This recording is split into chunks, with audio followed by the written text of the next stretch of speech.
श्रीद्वारिकाधीशं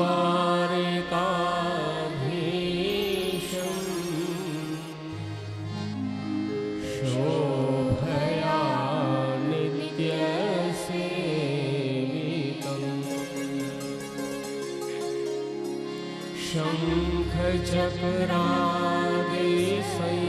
शङ्खचक्रादिसंयुक्तं घनश्यामं चतुर्भुजं नमामि श्रीबालकृष्णं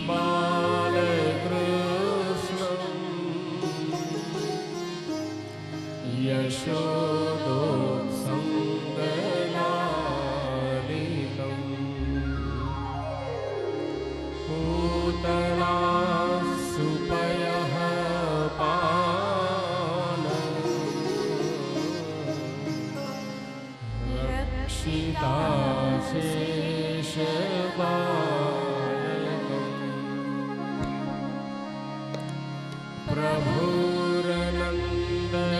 प्रभुरनन्दकुमारो मे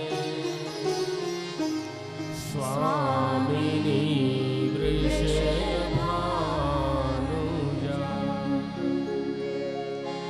कृतार्थोऽहं कृतार्थोऽहं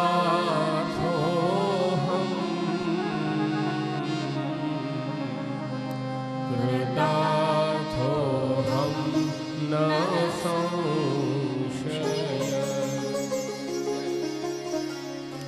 चिन्ता सन्तानहन्ता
नित्यं श्रीमथुराधिपं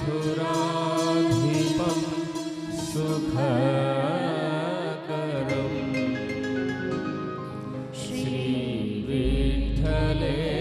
श्रीविठ्ठलेशं मुदा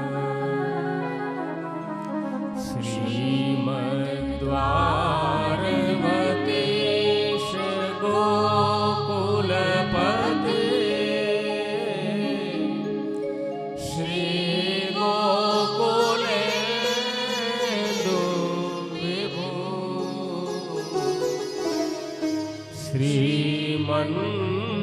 मन्मथ मोहनं नटवरम्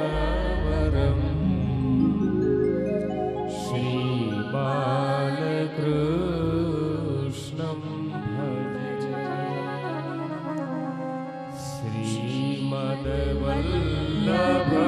श्रीमद्वल्लभविठ्ठलं गिरिधरम्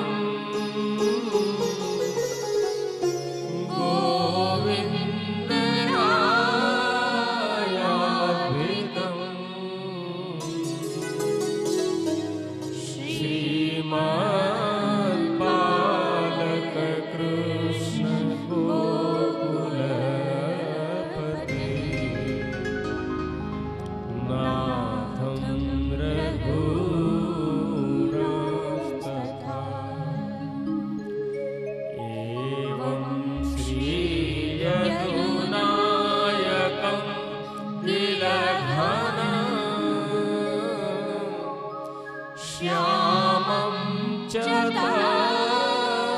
तद्वंशजा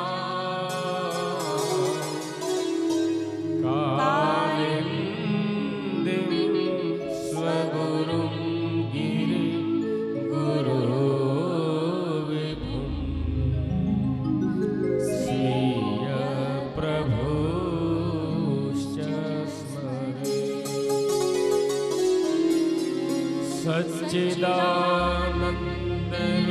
सच्चिदानन्दरूपाय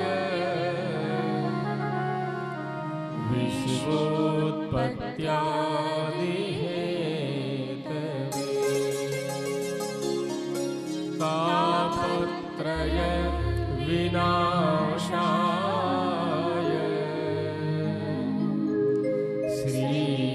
श्रीकृष्णाय वयं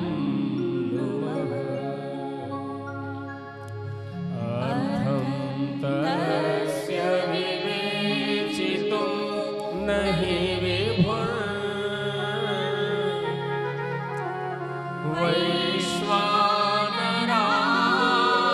वैश्वानरात्वाक्पते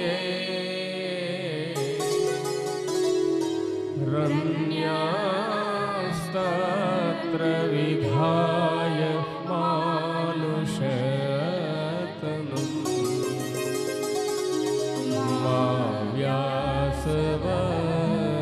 व्यासवश्रीपति दत्त्वा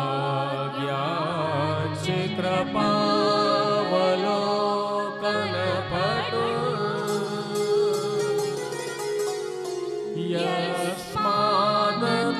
यस्मादतोऽहं मुदा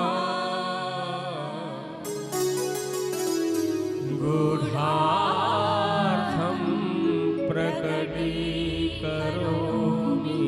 बहुधा व्यासस्य विष्णो प्रियम् पुष्टिमार्गीय सर्वज्ञ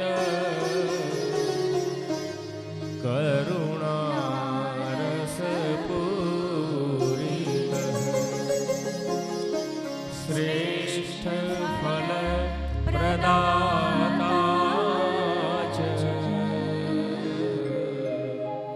तस्मै श्री गुरवे नमः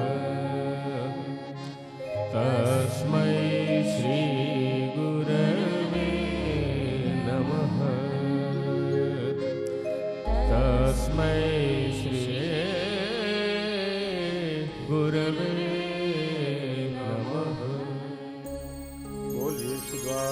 द्वारिकाधीश की जय श्री लाल जी प्यारे की जय गोवर्धन नाथ की जय बालकृष्ण लाल की जय गिरिराज धरण की जय श्याम सुंदर श्याम महारानी जी की जय श्री वल्लभाधीश देश की जय शिवांगमय स्वरूप भागवत भगवान की जय आज के आनंद की जय।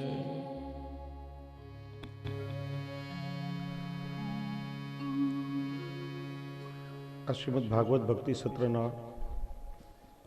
મુખ્ય મનોરથી પરમ ભગવદી શ્રી કુરજીભાઈ કાકડિયા શ્રી કાળુભાઈ, શ્રી રોહિતભાઈ, નાગજીભાઈ, અંકિતભાઈ, સમગ્ર કાકડિયા પરિવાર,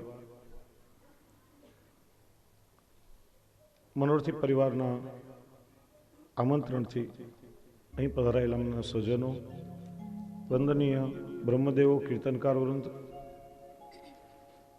અને 7 દિવસથી અલૌકિક ભક્તિરસમાં તરબોળ થયેલા આપ સૌ વ્રજવાસી ભગવદી વૈષ્ણવો,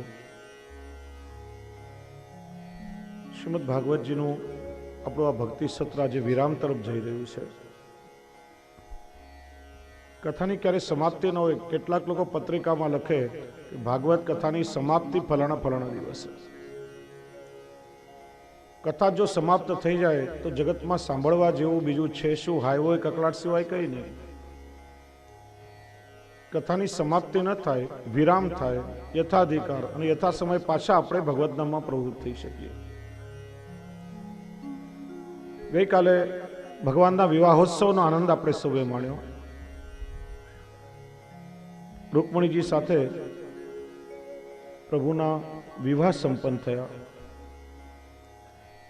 55મા અધ્યાયમાં પ્રદ્યુમ્નજીનો જન્મ અને શંબરાસુરના વધની કથા કહેવાય. સુખદેવજી કહે છે, પરીક્ષિત, કામદેવ એ ભગવાન વાસુદેવનો જ અંશ છે. કામદેવ પેલા ભગવાન રુદ્રના ક્રોધાગ્નિથી બળીને ભસ્મ થયા અને ફરીથી જન્મ લેવા માટે પોતાના જ અંશી એવા ભગવાન કૃષ્ણનો એમણે આશ્રય કર્યો. એ જ કામદેવ ભગવાન શ્રી કૃષ્ણ દ્વારા રૂકમણીજીના ગર્ભથી પ્રગટ થયા, પ્રદ્યુમ્નજીના નામથી પ્રખ્યાત થયા. પ્રદ્યુમ્નજી 10 દિવસના હતા ત્યારે શંબરાસુર નામનો રાક્ષસ એમને સૂતિકા ગ્રહમાંથી ઉપાડીને લઈ ગયો. એને ખબર પડી ગઈ કે આ મારા ભવિષ્યના શત્રુ છે. એમને દરિયામાં ફેંકી દીધા. દરિયામાં એક બહુ મોટો મત્સ્ય એમને ગળી ગયું. માછીમારોએ પેલા માછલાને પકડ્યું, શંબરાસુરને ભેટ આપ્યું, એને રસોઈ ઘરમાં મોકલાવ્યું. રસોઈયાઓએ માછલી ચીરી તો પેટમાંથી બાળક પ્રદ્યુમ્નજી જીવતા નીકળ્યા. શંબરાસુરને ત્યાં માયાવતી નામની એક દાસી હતી. રસોઈયાઓએ બાળક માયાવતીને આપ્યું. માયાવતી બીજી કોઈ નહીં પણ કામદેવની પત્ની રતિ હતી. અને કામદેવ ભગવાન રુદ્રના ક્રોધાગ્નિથી ભસ્મ થયા, ફરીથી પોતાના પતિનો દેહ ધારણ કરવાની રાહ જોઈને બેઠી હતી. નારદજી આવ્યા. નારદજીએ કહ્યું કે આ બાળક એ બીજું કોઈ નહીં, તારા હર હંમેશના પતિ કામદેવ છે. અને સાંભળીને માયાવતી રતિ પ્રસન્ન થઈ, ખૂબ સ્નેહ કરવા લાગી. થોડા સમયમાં તો પ્રદ્યુમ્નજી એકદમ યુવાન થઈ ગયા. પ્રદ્યુમ્નજીનો રૂપ, રંગ, શરીરનો બાંધો આબેહૂબ ભગવાન શ્રી કૃષ્ણ જેવો જ હતો. સમય જોઈને પેલી માયાવતીએ પ્રદ્યુમ્નજીને કહ્યું, તમે મારા હરહંમેશના પતિ કામદેવ છે ને હું તમારી પત્ની રતિ છું. આખી જે ઘટના થઈ સંભળાવી. પછી માયાવતીએ મહામાયા નામની વૈષ્ણવી વિદ્યા પ્રદ્યુમ્નજીને આપી, જે તમામ આસુરી વિદ્યાઓનો નાશ કરી દે. શંબરાસુરને યુદ્ધ માટે પડકાર્યો અને પ્રદ્યુમ્નજીએ શંબરાસુરનો વધ કર્યો. માયાવતી આકાશ માર્ગે પ્રદ્યુમ્નજીને સાથે દ્વારકા આવી. નવદંપતિને જોઈ બધા જ પ્રસન્ન થયા. રૂકમણીજીને વાત્સલ્ય ઉભરાવા લાગ્યું. ભગવાન તો બધું જાણતા જ હતા, પણ નારદજી આવીને બધી ઘટના કહી. વર્ષો પછી પોતાના ખોવાયેલા પુત્રને પાછા જોઈ બધા બહુ પ્રસન્ન થયા. વડીલોએ આશીર્વાદ આપ્યા. 56મા અધ્યાયમાં સેમંતક મુનિ જામવતીજી તથા સત્યભામાજી સાથે ભગવાનના વિવાહની કથા કહી. જો આજે કથાનો અંતિમ દિવસ. આજે તક્ષક નાગ આવીને પરીક્ષિતને કરડવાનો છે. જીવનના છેલ્લા દિવસે કોઈ જ્ઞાનની ચર્ચા કરવી જોઈએ, વૈરાગ્યની ચર્ચા કરવી જોઈએ. એના બદલે ભગવાનના વિવાહની ચર્ચા સુખદેવજી કરી રહ્યા છે. એનું કારણ 6 દિવસ કથા શ્રવણ કરી પરીક્ષિત સમજી ગયા હતા કે જે દિવસથી મનુષ્યનો ભૂતલ ઉપર જન્મ થાય છે, મને પ્રભુની સાથેનો વિવાહ તો થઈ ગયો, ખાલી પોતાના પ્રિયતમનું નિમંત્રણ આવવાનું બાકી છે, અને પોતાના પ્રિયતમના નિમંત્રણની રાહ જોઈને બેઠા હતા. સત્રાજીત નામનો યાદવ સૂર્ય ભગવાનનો ઉપાસક હતો, પરમ ભક્ત હતો, અને ભગવાન સૂર્ય સાથે એમની મિત્રતા થઈ હતી. સૂર્યદેવે સત્રાજીતને સ્યમંતક નામનો એક તેજસ્વી મણિ આપ્યો. કે છે કે આ મણિ જ્યાં પ્રતિષ્ઠિત થાય ત્યાં કોઈ દિવસ કોઈ રોગચાળો ન થાય, પ્રજામાં સમૃદ્ધિ રહે, તન મનથી પ્રજા સ્વસ્થ રહે, અને આ મણિ દરરોજ 8 ભાર સોનું આપે. સત્રાજીત જ્યારે આ મણિ પહેરે ત્યારે પણ સૂર્યની જેવો તેજસ્વી દેખાય. સત્રાજીતે આ મણિ એક મંદિર બનાવી એમાં પ્રતિષ્ઠિત કર્યો. સૂર્ય ભગવાને સમંતક મણિ સાથે સત્યભામા નામની એક કન્યા પણ સત્રાજીતને આપી. એકવાર મોકો જોઈને ભગવાને સત્રાજીતને કહ્યું કે આ મણિ મહારાજ ઉગ્રસેનને જો તમે આપો અને રાજ્યમાં પ્રતિષ્ઠિત થાય તો આખું રાજ્ય સુખી અને સમૃદ્ધ રહે, પ્રજા નિરોગી અને સ્વસ્થ રહે. પણ સત્રાજીત થોડો ધનનો લાલચો હતો, એને મણિ આપવાની ના કહી. 2-3 વાર ભગવાને માગણી કરી પણ સત્રાજીતે ના પાડી. એકવાર સત્રાજીતનો નાનો ભાઈ પ્રસેન પેલા પ્રતિષ્ઠિત મણિને ઉપાડીને લાવ્યો, પોતે ગળામાં પહેરી લીધો, ઘોડા પર બેસીને શિકાર કરવા માટે નીકળ્યો. જંગલમાં સિંહે ઘોડા સાથે પ્રસેનને મારી નાખ્યો, અને પેલો મણિ મોઢામાં ઉપાડીને લઈ ગયો. ભગવાનના સેવક વૃક્ષરાજ જાંબુઓને પેલા સિંહને માર્યો અને મણિ લઈ ગયા. આ મણિ દૈવી હતો. પ્રસેને ગળામાં પહેર્યો એટલે અશુદ્ધ થયો હતો. દેવીના વાહન સિંહે પ્રસેનને માર્યો. કે છે સિંહનું ચર્મ શુદ્ધ કહેવાય, સિંહના નખ શુદ્ધ કહેવાય, પણ સિંહનું મુખ અશુદ્ધ કહેવાય.